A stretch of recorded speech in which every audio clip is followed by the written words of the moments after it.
strategi trading plan itu kan nggak jauh-jauh kita ngatur strategi itu dari kondisi market saat ini gitu ya.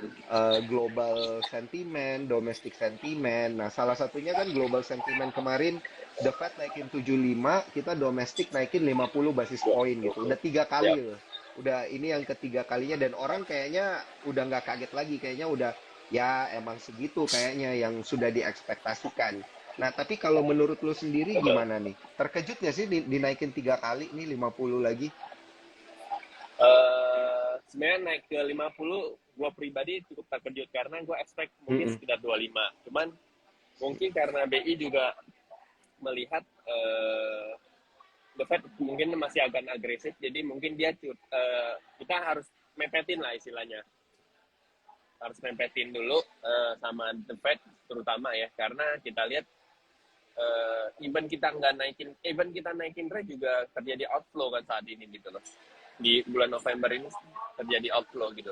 Dan gue tadi baru baca berita juga Goldman Sachs itu memang mereka merekomendasi mereka mengurangin porsi mereka di Indonesia. Kemudian mereka menambah weighting mereka itu di China. Jadi kemungkinan lebih kepada karena situasi politik di China sendiri itu udah mulai normal. Kan kemarin sempat goyah karena ada pemilihan presiden selanjutnya gitu ya. Walaupun sebenarnya tetap Presiden Xi Jinping yang jadi presidennya, tetap jadi presidennya, tapi kemarin Mm-mm. sempat ada gejolak politik. Nah, itu yang sedikit selain karena zero COVID policy-nya mereka. Nah, itu Iya. sempat yang menjadi pertimbangan investor-investor besar di luar itu untuk menarik diri dari China. Dan ini kelihatannya Oh. China-nya udah mulai stabil, udah mulai pelonggaran zero covid policy-nya itu udah mulai stabil, udah mulai dilonggarkan. Jadi mereka menambah kembali weighting-nya mereka di China gitu. Jadi itu ya impact-nya adalah Hmm. kita terjadi ada sedikit reweighting. Jadi kita di unload keluar, kemudian mereka masuk ke China. Tapi itu bukan jadi Hmm. masalah lah, bukan jadi masalah. Kita tetap punya waiting di sana, Mm-mm. dan kita juga selain Goldman Sachs kan kita juga ada MSCI, ada uh, jo, apa Morgan Stanley gitu-gitu. Jadi itu masih Iya. cukup oke sih, nggak terlalu masalah. Memang untuk November kan, apalagi akhir November kita bakal ada rebalancing MSCI. Nah, pasti akan ada terjadi profit taking, akan ada terjadi perpindahan weighting antara satu saham ke saham yang lain. Itu menurut saya wajar ya, dan itu selalu terjadi di setiap tahun. Nah, that's why Mm-mm. kalau menurut gua harusnya bulan ini kita jadi bulan yang kita manfaatin untuk beli sebelum nanti Iya. adanya window dressing, adanya January effect gitu. Mm-mm. Gitu, Bro. Tapi belum telat ya. Kalau kita masih serok-serok sekarang ini belum telat kan? Eh Harusnya masih belum, karena Mm-mm. karena kita November masih sekitar 2 minggu, jadi pasti akan market juga masih belum kemana-mana. Kalau kita lihat juga Mm-mm. ISG bolak-balik dari 7.100 sampai ke 6968, 6980 gitu. Betul. Jadi masih Betul. bolak-balik di situ, dan itu kita masih ada kesempatan lah untuk beli gitu. Kayak gitu sih. Oke, oke, oke, oke. Jadi kalau ada saham yang bagus, koreksi tipis-tipis, boleh kita tambah, boleh kita tambah gitu ya. Tipsnya sebenarnya kalau memang kalian ngarepinnya mau ikut IHSG naik, misalkan kita beli Mm-mm. saham yang mau ikut IHSG naik ya, kita mesti beli saham blue chip, saham penggerak Mm-mm. IHSG. Karena Mm-mm. biasanya kalau IHSG naik, pasti saham third liner tuh diem, Iya. atau second linernya diem. Nah, begitu sebaliknya, Mm-mm. ketika marketnya turun, saham third liner, saham second liner itu naik. Dan itu kan terjadi saat ini. Kita lihat, misalkan Mari, Aba itu Mm-mm. naik. Kemudian kita lihat apa lagi? Ada beberapa saham-saham yang masuk kategori second liner, third liner itu bergerak gitu. Di saat market first liner masih diem gitu. Blue chipnya masih diem. Nah, kalau misalkan emang kita mau ikutnya kenaikan IISG, ya kita belinya blue chip. Jangan ketika IISG naik kita belinya yang third liner. Justru malah diem gitu. Hmm. Itu yang mesti kita cermati sih. Oke, gitu. oke, oke, oke. Nah, kalau selain suku bunga yang kemarin orang perhatiin, ini ada apa lagi sih biasa sentimen-sentimen global dan domestik yang diperhatiin ini kalau lagi November-November gini nih, Bro, menjelang Desember? Eh, Biasanya tuh orang memperhatikan kenaikan komoditas, Oh, ya di kan? ini menjelang akhir tahun ya? menjelang akhir menjelang akhir Heeh. tahun hingga mungkin maksimal Februari lah. Biasa kita Mm-mm. patokinnya sebelum Imlek. Mm-mm. Biasa kenaikan komoditas itu sampai sebelum Imlek. Cuman kan ini karena tahun ini kita komoditi boom, jadi harusnya gue lihat ini mungkin terakhir komoditi Oke. energi itu naik gitu loh. Itu sih Oh, yang oh, oke, oke, oke, oke. Ini maksudnya bulan-bulan terakhir bakal ada spike ya untuk kenaikan batu bara, minyak, yang kayak ya gitu-gitu ya. betul. Oh, oke, Karena oke, oke. gue lihatnya dan itu juga dikonfirmasi sama Ibu Sri Mulyani sendiri bahwasannya Iya. tahun depan itu komoditi boom akan berakhir gitu dan itu akan Oh, balik ke normal gitu. Itu dengan syarat, kalau menurut gue tuh dengan syarat eh, kondisinya normal, maksudnya ya perang tapi perangnya nggak dalam makin gede atau mm-mm, apa atau misalkan tiba-tiba katakan Taiwan sama China perang, nah itu mungkin akan kembali menyebabkan komoditas naik lagi. Cuman kalau selagi hanya sebatas heeh. Rusia ya Ukraine, kayaknya sekarang batu bara udah mulai stabil, oilnya juga udah turun, jadi itu kemungkinan tahun depan akan balik ke harga normal gitu. Itu yang saya lihat sebenarnya. Oh, oke, oke, oke. Wah, Uh, kalau ada proyeksi seperti itu, ini berarti kita harus mengantisipasi emiten-emiten energi yang udah naik terlalu tinggi, gitu ya. Berarti betul, ya, Bro betul. ya. Mungkin Tapi mengurangi bukan berarti, porsi tapi shifting gitu ya, ya. Di iya tahun betul. depan kan, tapi sekarang belum Di kan? tahun depan, Sekarang belum, dari sekarang tahun belum, depan. sekarang Iya. belum. Tahun depan. Tapi itu bukan berarti kita nggak bisa nikmatin saham dari batu bara juga, karena kita masih akan Mm-mm. menikmati dividen dari mereka. Iya, Pasti setuju, kalau setuju. kita gampangnya tahun ini mereka batu baranya lagi gila-gilaan, otomatis pasti harusnya kebanyakan perusahaan batu bara membagikan dividen jumbo. Itu karena Hmm. pendapatan yang tinggi di tahun ini. Dan itu mungkin bisa Mm-mm. dimanfaatin sama kita sebagai trader, sebagai investor gitu-gitu. Itu bisa kita Mm-mm. manfaatin sih sebenarnya.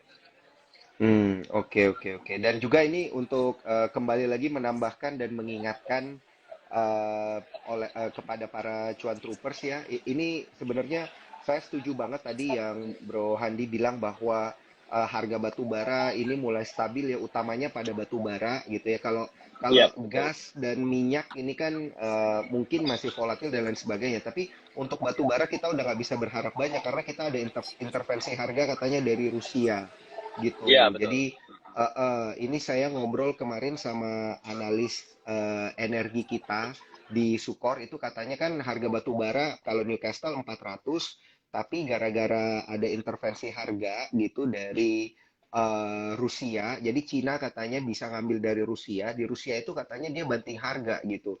Banting harga ke 200-an something gitu. Jadi makanya kita kena diskon 40-an persen gitu. Makanya pendapatan daripada perusahaan energi di Q3, Q4 ini jangan harap bakal mirip kayak Q1, Q2.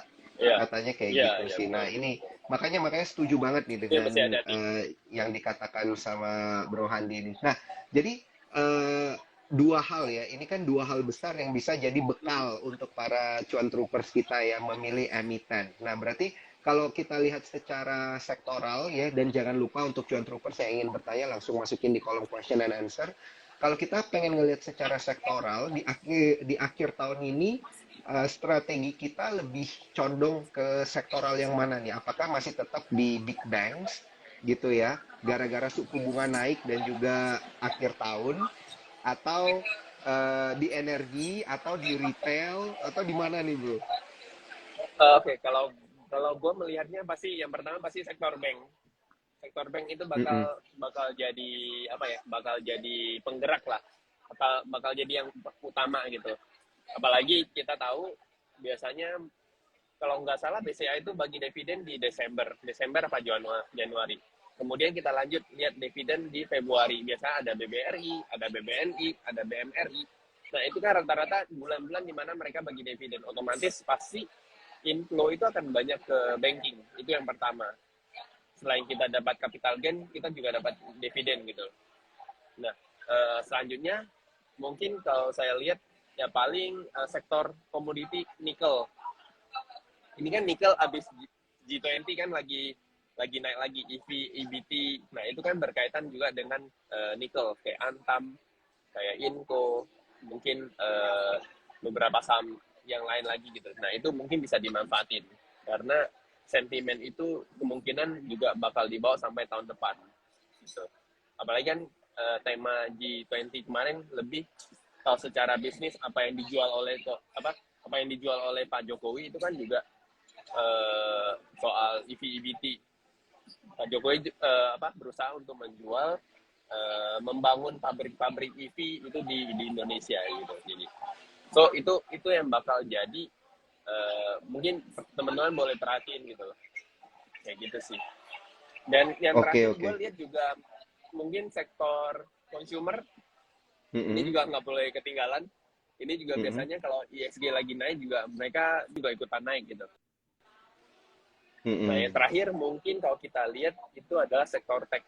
Tapi tech ini mungkin kalau dari yang gue lihat mungkin nggak akan yang naik terus, tapi mungkin jadi penyeimbang lah. Karena kita tahu sekarang ketika Big Bang turun, atau mungkin saham-saham blue chip yang biasanya itu jadi penggerak, sekarang ada yang balancing yang namanya Goto. Jadi Goto sama beberapa Big Bang sama beberapa saham gede seperti Telkom, Astra itu bakal jadi pengeimbangnya lah gitu, penyeimbang. Kalau memang in the end Telkom in the end ISG mau di atas katakan di atas 72, 73 itu berarti harus ada Goto juga yang ikutan naik gitu. Oke. Karena Goto ini karena dia banyak diambil sama aset manajemen juga karena dia market cap-nya gede, jadi dia jadi penyeimbang indeks ya. Kurang lebih gitu. Dan untuk Goto nih menarik banget nih. Ada dari cuan troopers kita yang komen Imam_RAWK. Goto dong yang habis PHK 1.300 orang. Ini habis PHK harga sahamnya langsung naik. Mungkin banyak yang bertanya-tanya ya. Tapi sebenarnya ya dari yang saya pelajarin biasanya kalau company apalagi tech company itu mem-PHK orang itu memang buruk untuk karyawannya, tapi untuk company pembukuan company-nya biasanya baik gitu ya bro ya. Karena kan itu berarti beban operasionalnya menurun. Tapi memang sekali lagi ini baik untuk bisnisnya, tapi kurang baik memang untuk kesejahteraan karyawannya gitu. Makanya harga sahamnya itu naik gitu. Investor tuh ngelihat beban operasionalnya dia bisa turun banyak gitu ya kurang lebih. Dan juga katanya ini saya dengar-dengar kan saya biasa ngikut nih ngobrol-ngobrol dan juga ngikut Clubhouse paginya Bro Bernard itu Pak Bernard ya dia bilangnya Telkom average-nya di 272 gitu. Kalau Goto katanya, nah sekarang masih 220. Sama ada Astra juga kan. Astra kan juga invest di sana ya. Betul, tapi katanya harus hati-hati deh ya kalau Goto ya. Katanya udah mau buka lock up-nya katanya mau dibuka nih 8 bulan lock up. Gimana nih menurut lu nih, Bro? Oke, kalau gue lihat tadi gue setuju sama Bro Daniel soal ya pemangkasan atau PHK karyawan. Di sisi lain secara bisnis itu pasti mengurangin istilahnya mengurangin beban operasional mereka karena cost ya kita tahu iya operational cost karena kita tahu yang namanya tech company atau startup itu pasti nge-hire karyawan tuh dengan gaji yang lumayan gede gitu loh ya kan dibanding perusahaan-perusahaan konvensional. That's why kenapa beban operasional mereka rata-rata gede. Dan kalau gue lihat soal lock up ini kita mesti ngamatin dulu karena kemarin terakhir mereka bilang ada komitmen bahwasannya yang atas-atas nggak bakal keluar gitu. Cuman kita nggak pernah tahu. That's why kenapa kita butuh trading plan betul. gitu loh. Kita butuh persiapan, perencanaan. Seandainya kalau emang gagal nggak nyampe target yang kita mau, kita harus gimana? Kita harus buang kan? Itu yang penting. Atau kita harus trailing stop atau cut loss gitu. Nah itu yang penting. Sebenarnya apapun itu ceritanya, in the end tiba-tiba kenapa pasti yang harus kita jaga ya kita sebisanya yang bisa kita kontrol ya, yaitu cut loss, Iya, setuju. kemudian trailing stop ya, karena dua hal ini yang bisa jagain kita ya. Sering-sering aja pasang tiap pagi, coba cek Mm-mm. technicalnya simple, oh jebolnya supportnya di segini, ya udah pasangin. Auto order di sport kan bisa auto order, nah itu tinggal Iya, dipasang, mantap. tinggal aman. Iya, Karena iya, benar menurut benar gue benar ya benar. salah satunya adalah menjaga stop loss atau cut loss, karena soalnya kalau isu lock up-nya nanti gimana belum kelihatan, tapi kalau misalnya mau berkaca pada Bukalapak Mm-mm. Bukalapak justru ketika mereka lock up itu malah naik gitu, malah sempat naik gitu. Nah itu yang kita sebenarnya masih belum tahu gitu. Mungkin aja mereka Iya, iya, ngomong di iya. luar, oke, iya kita nggak bakal lepas gitu, tapi kita nggak tahu belakangnya kayak gimana. Jadi itu menurut gua itu adalah hal yang nggak bisa kita kontrol kan. Nah hal yang bisa Iya, kontrol iya. itu yang seperti yang tadi gua bilang, cut loss, trailing stop, Mm-mm. tinggal dipasang, jaga-jaga aja. Kalau nggak salah akhir bulan Akhir lock bulan up-nya. November ini. Iya, iya. Oke, oke. Itu yang Gitu. harus diperhatikan ya. Bener sih. Maksudnya kita nggak pernah tahu ya, karena kan keputusan jual Iya. beli ada di tangan masing-masing orang ya. Betul, Disclaimer on. betul. Begitu juga dengan mereka yang pegang saham dalam jumlah gede gitu. Kita nggak tahu ya kalau misalnya kalau kata Bro Handi dulu itu apa namanya, ada pertukaran barang kemudian Ada dijualkan melalui jalur yang berbeda, itu sebenarnya kita nggak iya, tahu ya. iya, Cumanya iya, betul, tadi gue betul. setuju banget harus ada strategi trading plan-nya untuk cut loss mungkin, ataupun untuk kemudian pasang trailing stop gitu ya untuk Betul. strategiknya. Nah, tapi kalau untuk GoTo nih strategi trailing stopnya seperti apa nih yang bisa kita lihat ini, Bro? Yang bisa Oke, kalau disarankan nih? kalau misalkan Goto itu sebentar. Oke, Kan kalau Goto nggak salah itu di 200-an ya sekarang, 220-an ya. ya, iya. Kalau model Goto sih sebenarnya ini adalah pola rounding bottom. Dia Heeh. naiknya nggak V-shape tapi dia rounding bottom lah. Rounding bottomnya sekitar sebulanan, ya sekitar sebulanan, dan dia ada area breakout itu di sekitar 210 sampai 216 itu area breakoutnya. Oh, Jadi kalau berarti misalkan berarti ini udah breakout uh, ya? ini terhitung udah breakout, tapi dia punya resisten yang cukup kuat itu karena Heeh. di periode 19 September sampai 11 Oktober itu dia ada satu support tadinya sekarang jadi resist, ya support Eh, become resist. Nah area itu bakal jadi resistennya itu di kisaran 236. dua tiga oke enam oke Jadi oke. terlepas dia akan mendekati hari lock up-nya, eh, Goto itu pasti akan sedikit punya tantangan di level 236 234 gitu. That's why Mm-mm. kalau di hot community kita kemarin sempat nge-call di area 200. Jadi kalau buat targetin sendiri itu di sekitar 236 sampai 240 lah, itu jadi area taking profit kita, karena kita melihat selain itu adalah area support yang cukup kuat, resisten yang cukup kuat, itu juga area di mana area downtrend secara jangka panjangnya.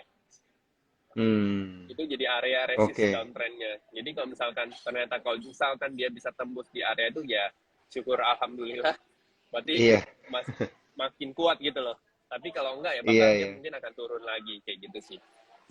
Jadi itu Oke strategi oke, yang mesti mantap. kita pantau. Mantap mantap. Thank you nih view-nya buat GoTo, Bro. Untuk strateginya juga trading plan-nya berarti juga udah termasuk ya di dalam Udah sana. termasuk. Nah, Iya.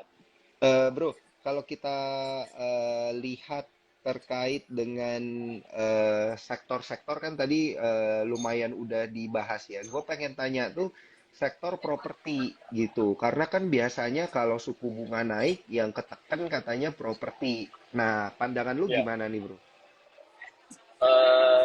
Kalau gue lihatnya justru ada penekanan di sektor karena suku bunga kayaknya nggak terlalu berefek, karena nyatanya kita saat ini properti itu masih belum kemana-mana juga, yang pertama. Kemudian kita lihat kita masih di masa recovery, that's why belum hampir seperti pre-COVID ketika orang mulai orang membeli rumah, menginvest properti gitu, karena sekarang masih kebanyakan pasti orang mengutamakan kebutuhan pokoknya, kebutuhan sehari-harinya dulu.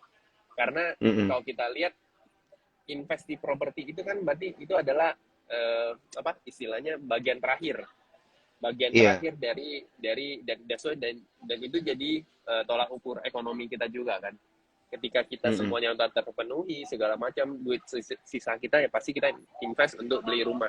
Tapi kalau kebutuhan sebelum rumah kita belum terpenuhi, pasti kita akan berfokus pada itu. Dan gue liatnya untuk sektor properti ini masih cukup lagging. Kalaupun turun kayaknya udah nggak bakal turun dalam, karena pasti dia akan bergerak di support kuatnya. Misalkan mungkin kalau kita lihat contohnya, kalau misalnya kita lihat SMRA juga masih di sekitar support kuatnya mungkin di sekitar 550-an, 540-an itu masih terjaga di sana gitu. Tapi enggak menutup kemungkinan juga ketika udah momentumnya main atau momentumnya dia bergerak, ya dia juga akan bergerak. Mungkin ini saran buat teman-teman yang suka mungkin beli dan bisa tahan lama, pegang sahamnya ya boleh. Karena secara risk saham-saham properti ini cukup bagus, risknya kecil. Kayak misalnya SMRA, BSDE. Kok bisa risknya rendah? Apa karena dia itu udah deket sama year to date low-nya gitu atau gimana tuh, bro? Year to date low-nya ya hampir year to date low. Even di September 2020 itu low kata-kata contoh SMRA low-nya di 500 di September 2020, dan sekarang berada di level 555 gitu, jadi nggak terlalu jauh gitu. That's why kalau gue bilang, kalau mungkin teman-teman yang bisa tahan untuk keep, maksudnya dia swing trade, dia mau swing di properti dan bisa tahan pegang, itu boleh. Tapi kalau yang nggak tahan pegang lama ya jangan, itu sih. Kalau yang nggak tahan pegang lama ya tunggu area breakout aja gitu. Tapi kalau yang tahan lama, yang suka bayar weakness dan bisa pegang lama ya boleh gitu, nggak masalah. Iya, betul. Kalau misalnya kayak gue lihat dikit kayak kok lama banget naik jual gitu ya, itu nggak bisa. Jual, tahu-tahu besok naik Harus lagi. yang sabar. Iya, tahu-taunya besok naik lagi menyesal. Iya benar.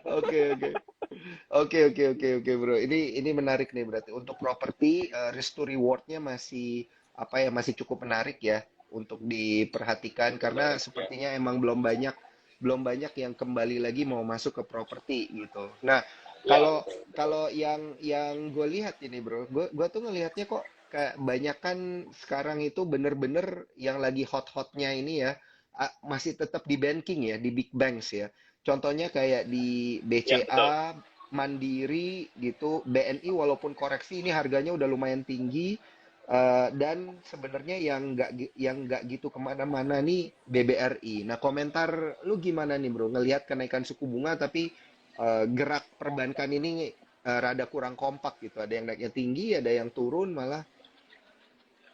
Iya, ini yang juga sebenarnya kalau BBRI itu kalau secara teknikalnya memang dia masih di fase konsolidasi. Karena kalau kita lihat dia ada di fase ada di cup and handle, dan itu masih belum break dari kemarin-kemarin ya. Karena satu sisi mungkin karena dia ini fokusnya ke bukan KPR, lebih ke kredit rakyat ya, kredit usaha rakyat. Jadi memang mungkin ketahan juga karena pengaruh inflasi, pengaruh daya beli masyarakat, terutama daya masyarakat menengah ke bawah, itu yang mungkin jadi dampak bagi BBRI. Dan beda cerita kalau misalkan ke BBNI, BMRI yang notabene bisnisnya kan itu lebih ke perusahaan. dia minjamnya Oke. ke perusahaan. Dan juga kalau BBRI mungkin juga karena masih ada buyback sih, seperti yang tadi bilang kalau kasih properti.com, ya ada buyback. Heeh. Cuman buyback itu gua rasa nggak gitu terlalu berpengaruh sih, Hmm. kayak gitu. Iya, iya, iya, iya. Kenapa tuh nggak gitu Justru berpengaruh? Kurang, kurang gede ya?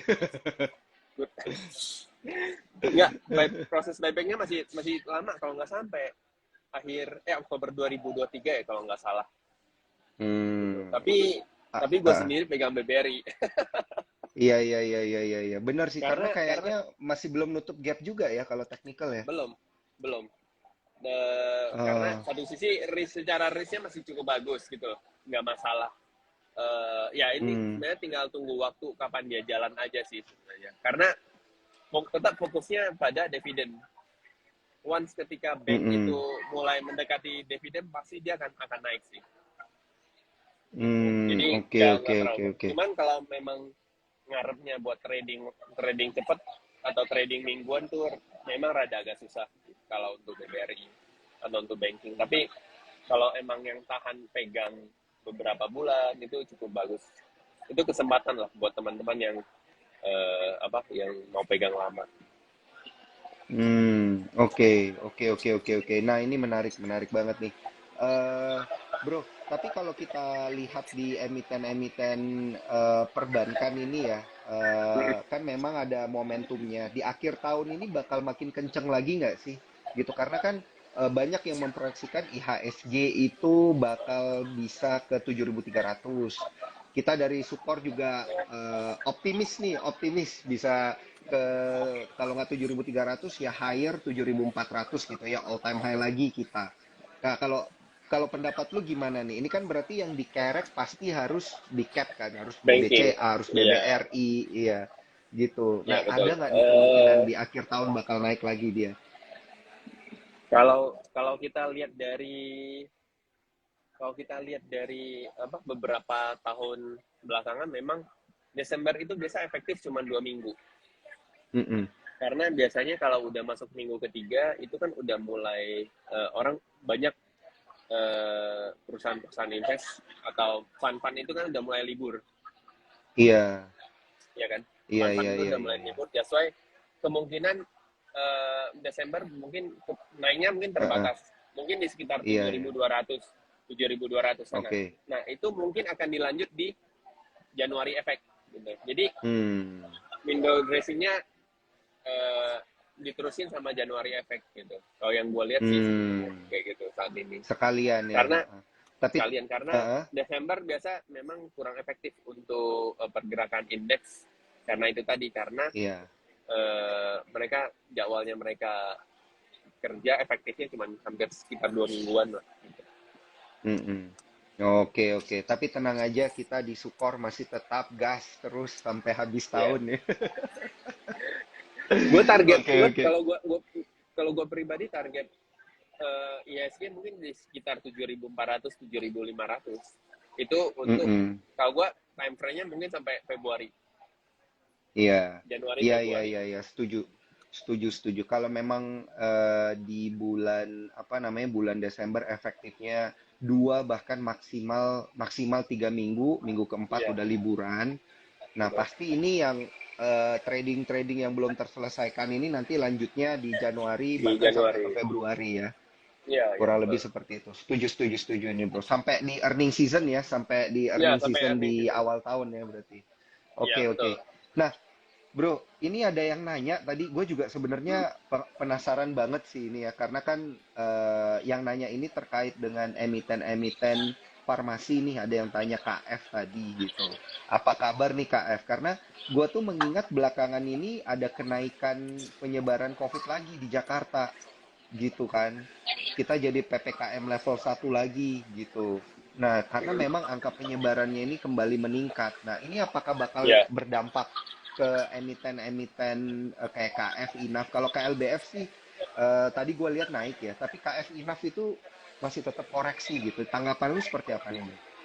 Kalau gua lihat sih, ya itu mungkin jadi sentimen doang ya. Tadi bukan berarti kayak Mm-mm. dia bakal naik naik seperti 2020 itu Iya. kayaknya udah rada 2020 2021 itu gua rasa udah enggak lah, karena itu cuma Heeh. sentimen doang gitu.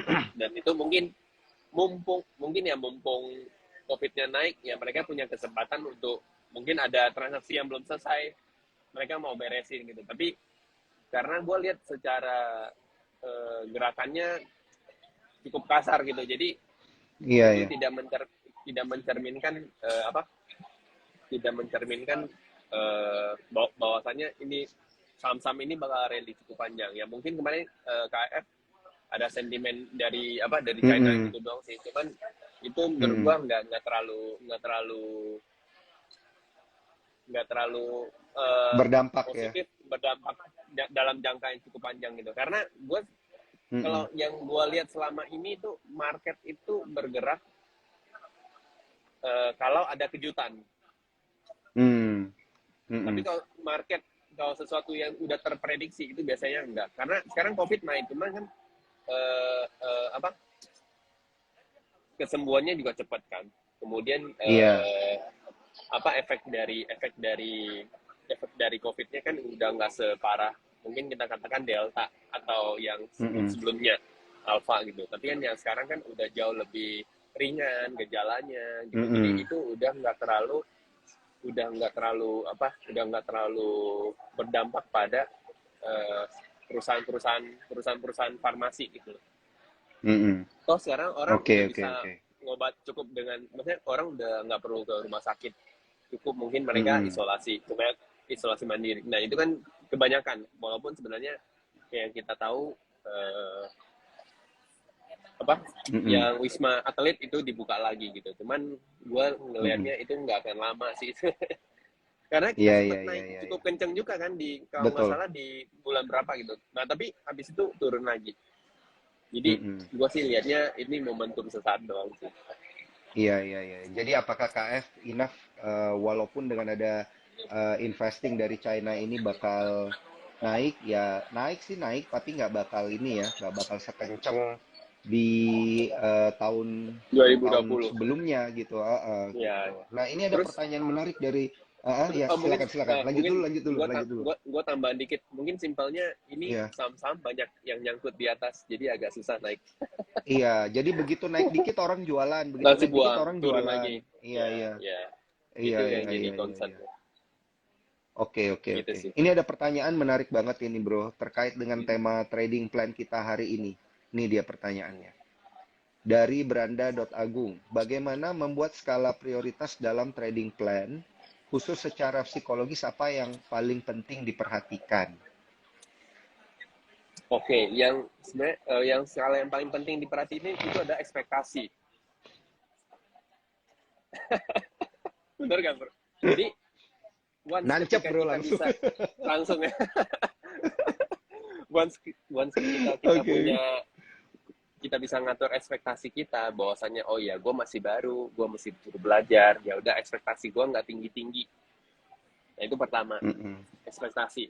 Terus kedua, memang kita butuh yang namanya jam terbang lah, itu nggak bohong. Jadi makanya bagus di awal pertama mau masuk market ya kita set dulu goals kita.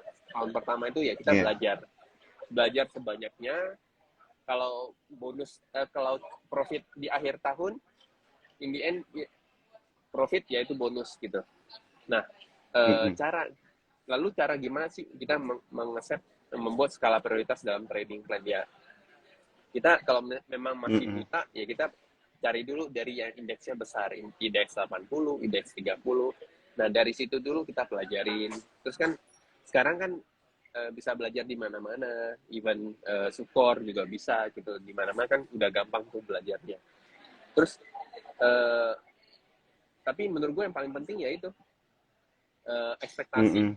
mesti sabar, terus jangan FOMO. Jadi kalau lihat orang profit di medsos, sebisanya nggak usah lihat gitu. Jadi kalau ada yang ngepost portfolionya mereka, ya udah di skip aja gitu. Karena apa? Karena itu enggak itu membuat kita justru makin rugi gitu. Karena dengan kita melihat itu, artinya kita tanpa sadar kita nafsu kita kepancing. Aduh, ini orang bisa Mm-mm. profit banget gitu, bisa profit cepat, gua kapan? Nah itu timbul rasa eh, rasa FOMO, rasa greedy gitu ya. Ya itu yang semestinya dihindarin gitu. Itu proses sih sebenarnya. Hmm. Cuman kalau emang kita mau hidup atau mau sukses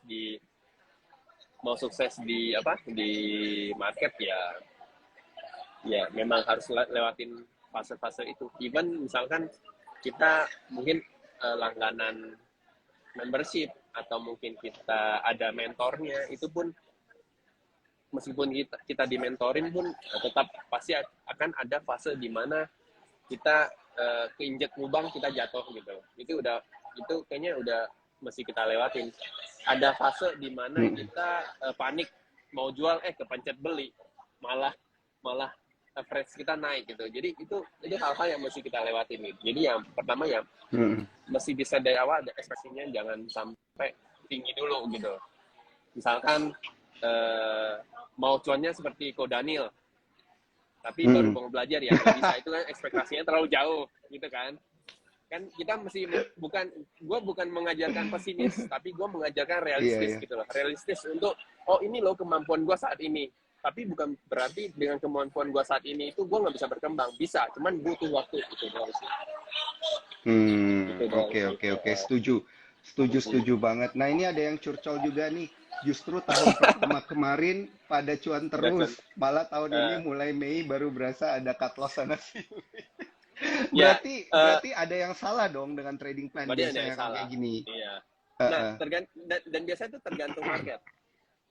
Biasanya itu tergantung market. Kalau marketnya lagi naik, lagi bullish, super bullish, itu memang semua orang bisa cuan lah. Salah klik area buy aja itu kita bisa profit gitu ya.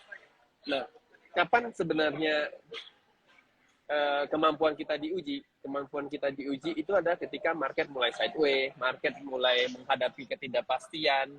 Nah, itu baru ketahuan, ternyata kemampuan gue masih belum apa-apa. Even kita yang sering trading, kita udah bertahun-tahun trading pun kadang kita itu masih juga ada fase di mana ketika perubahan market dari yang tadi bullish tiba-tiba berubah jadi bearish atau mungkin sideways, itu kita sendiri pun butuh adjustment gitu loh. Kita butuh ini sideways ya berarti artinya gue udah nggak bisa swing. Paling gue bisa tektokan support dan resistance. Ketika downtrend ketika market lagi downtrend, gue harus cari saham-saham yang yang korelasi sama composite, yang korelasi sama ISG itu jauh gitu. Which means gue harus mungkin gue akan coba main di third liner, di second liner gitu. Yang hubungan korelasi sama marketnya sama kompositnya jauh gitu sih. Setuju. Nah, ini ada yang komen berekspektasi ke reksadana Sukor, boleh nggak? Boleh lah. Boleh banget. Iya, dan ini kan tahun depan kita di aplikasi Spot by Sukor Sekuritas yang baru ini nanti mau ada fungsi reksadana loh gitu. Jadi tanpa harus bikin akun wealth management, kalian bisa langsung beli reksadana langsung dari aplikasi Sukor gitu. Sisa klik aja reksadananya. Jadi kan ini bisa jadi salah satu trading plan juga kan bro ya. Kalau kita lagi lesu untuk trading saham, ya udah kita pindahin capitalnya ke reksadana dulu gitu kan. Nanti kalau udah kita boleh serok gitu kan, pasti ada momentum bottoming gitu ya, baru kita balik lagi ke equity market gitu. Betul. Itu juga jadi strategi sih. Tiba-tiba misalkan market crash, kita bisa pindahin modal kita ke RDPU, ke obligasi negara gitu-gitu. Jadi kalau sangat ada opsi itu ya jauh lebih gampang. Benar. Setuju. Ini katanya Ko Daniel kanan kiri info. Lah ini dapat infonya dari Handi nih. saya malah lebih sering nanya ke Handi. Han lagi main apa ini, bro? Tapi by the way, teman-teman kalau soal info itu meskipun kita tiap hari dapat info, itu pun kita betul harus disaring, harus difilter. Betul, setuju banget. Iya kan? Kita nggak bisa kayak telan mentah-mentah. Gue pengalaman gue pernah juga dengar info langsung beli. Itu udah gue laluin lah. Tapi in the end, gue belajar bahwasannya, gue dapat info, ya gue mesti saring dulu. Nggak bisa. Dan kita dapat terlalu banyak info pun, kita juga bingung. Malah jadi kacau. Psikologi kita jadi kacau. Karena kita jadi, wah ini jadinya bener ya gimana gitu. Nah, makanya gue Iya. itu selalu kalau misalkan dapat info, gue akan cek dulu, cek flow-nya dulu, cek Iya. teknikalnya dulu. Nah, Analisa itu sendiri yang dulu lah ya. analisa sendiri dulu. Jadi kita tahu, oh ini benar apa enggak gitu. Kayak gitu sih. Mm-mm. Betul, betul, betul. Setuju, setuju, setuju. Karena emang benar informasi itu banyak ya. Kalau mau cari Mm-mm. informasi, salah satunya bisa join di Hot Community atau dari Cuan Troopers Channel juga bisa di Telegram gitu ya. Yes. Ini khusus untuk para Cuan Troopers. Kalau mau yang lebih expert masuknya nanti ke Hot Community juga bisa. Nah, tapi please karena ini kita disclaimer on, jadi ya harus tetap melakukan analisa fundamental dan teknikalnya sendiri gitu. Betul. Jadi setuju banget nih sama Bro Handi. Nah, ini ada pertanyaan menarik ini dari Vera.Anitasari. Sektor apa yang bagus untuk window dressing? Ini kan Oke. sekaligus menjadi strategic plan tutup tahun kita. Bener.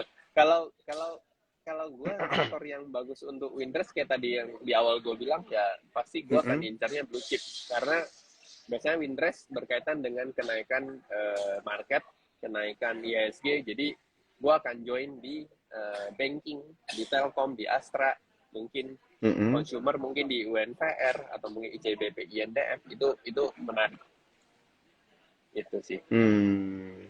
Oke, oke, oke. Bener-bener di blue chip semua ya, bro ya? Pasti mostly INDF ya? kalau Heeh. pasti mostly mungkin kalau dari portfolio management mungkin sekitar 60 60% mungkin di blue chip. Nah, 40% itu paling trading di Hmm. sektor-sektor yang mungkin masih menarik kayak seperti tadi gue bilang mungkin di nikel itu Iya. sektor yang berkaitan sentimen dengan electric vehicle sama apa energi terbarukan itu kemudian paling sama yang terliner gitu kayak Hmm. gitu Oke, sih oke, oke, jadi oke, oke. uh, Kalau yang blue chip tadi udah diinfo, kalau yang third liner nih yang mana nih yang menarik nih, bro? Nih? Yang perlu dilirik nih, di sektoral deh. Yang kalau menarik. terliner Satu aja. pasti terliner mungkin ya satunya mungkin tech tech juga cukup Tech menarik ya. Tetap tech ya. tech sama bank digital itu cukup bisa bisa untuk kita Mm-mm. trading sih kayak gitu Hmm. Oke, oke. walaupun Ah, sekarang oke nih. sekarang kan udah cukup naik. Iya, iya. Nah, ini gara-gara lu bilang bank digital, gue jadi inget nih. Masa yang beli BBYB nih, yang beli BBYB masa penebusannya 24 sampai 30 November ya. Harganya Rp650 per 650 unit saham, perbandingannya 18:5 ya. gitu. Jadi kalau gue personally ya karena gue juga trading, kalau gue sih gue tebus gitu karena proyeksi jangka panjangnya bagus gitu kan. Kita kan juga dari Sukor mengeluarkan riset tentang BBYB gitu ya makin hari makin naik. Tapi kalau gue personally gue tebus tapi ini disclaimer on ya. Tergantung dari cuan troopers mau kayak gimana. Kalau bank digitalnya pilihannya Bro Handi yang mana aja nih?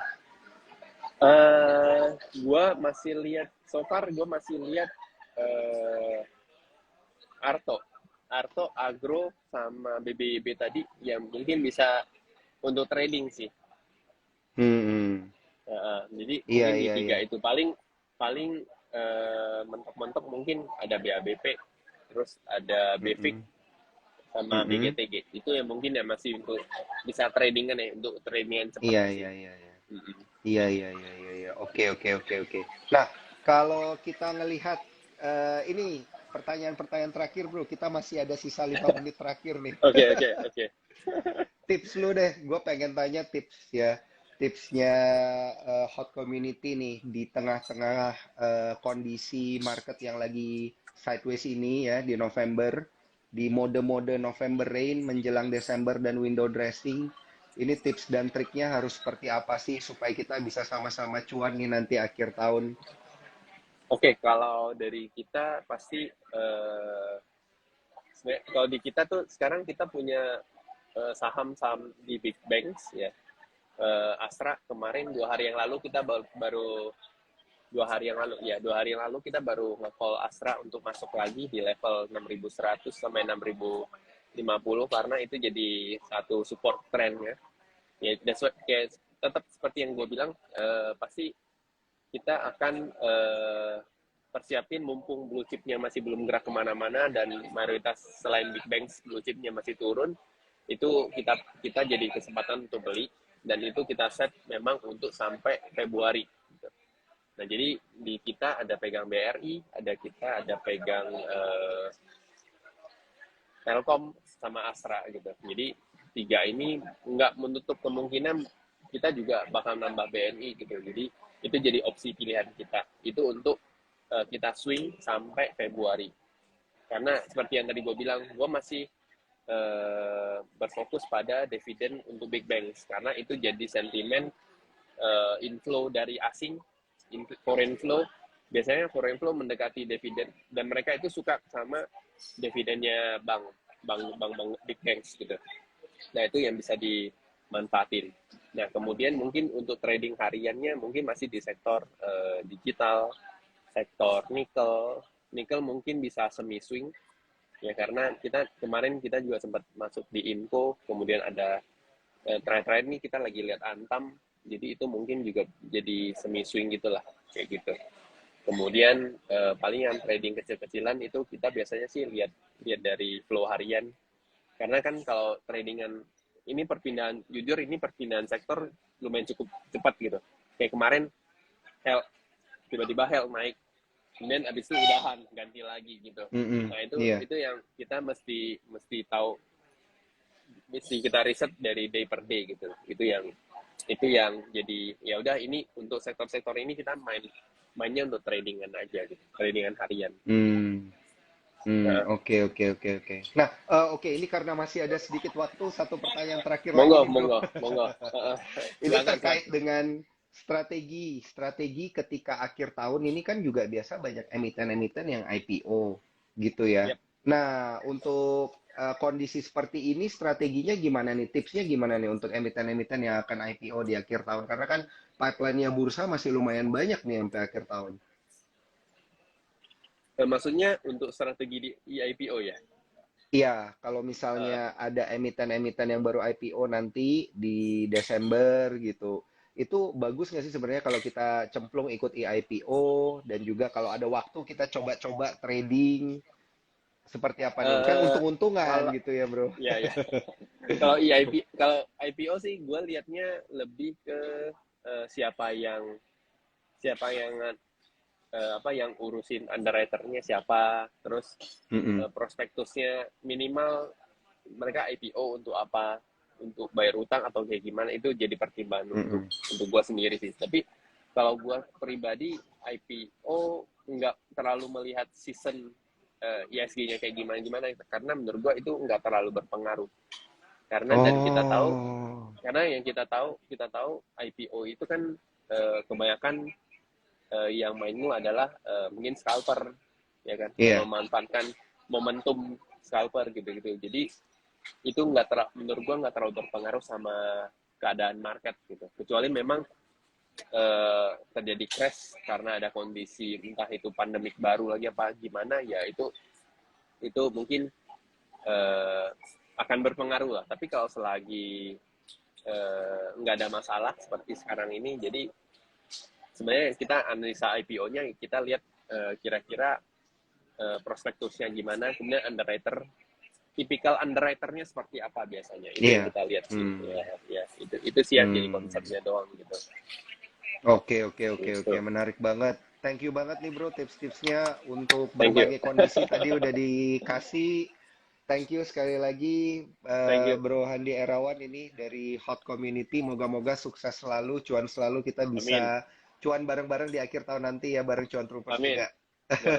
Amin. Oke. See you, Bro Handi. Thank you. Sampai jumpa. Happy weekend, happy cuan, dan salam buat teman-teman yang ada di sana. Oke. Thank you. Bye-bye. Thank you. Bye-bye, guys.